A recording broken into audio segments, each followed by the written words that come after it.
নমস্কাৰ দীপজোনাক্স live YouTube চেনেললৈ সকলোকে স্বাগতম জনাইছোঁ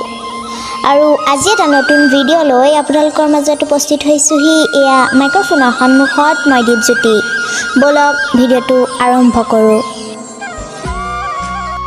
টেনশ্যন আৰু ডিপ্ৰেশ্যন সেই সকলৰহে বেছি যি নিজৰ নহয় সদায় আনৰ হোৱাটোহে বিচাৰে কাৰোবাৰ জীৱন আৰু জীৱিকাক লৈ নাহাঁহিব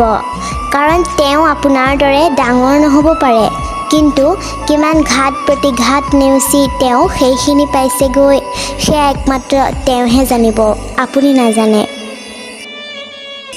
বৰ্তমান সমাজখনত জীয়াই থাকিবলৈ হ'লে অলপ তেৰাবেকা হ'বই লাগিব কিয়নো আপুনি যদি চিধা হৈ থাকে মানুহে আপোনাক দুৰ্বল বুলি ভাবি হেঁচা মাৰি ধৰিবলৈ চেষ্টা কৰিব গতিকে এটা কথা মনত ৰাখিব সদায় চিধা গজালৰ গাঁতহে হাতুৰিৰ কোব বেছিকৈ পৰে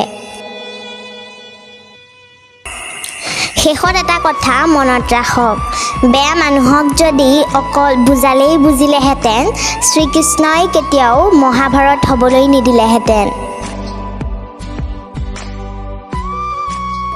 যদি আমাৰ ভিডিঅ'বোৰ চাই ভাল লাগে তেন্তে লাইক কৰিব কমেণ্ট কৰিব শ্বেয়াৰ কৰিব আৰু আমাৰ চেনেলটো ছাবস্ক্ৰাইব কৰিবলৈ নাপাহৰিব পুনৰ এটা নতুন ভিডিঅ' লৈ আপোনালোকৰ মাজত উপস্থিত হ'মহি আজিলৈ দীপক অনুমতি দিয়ক নমস্কাৰ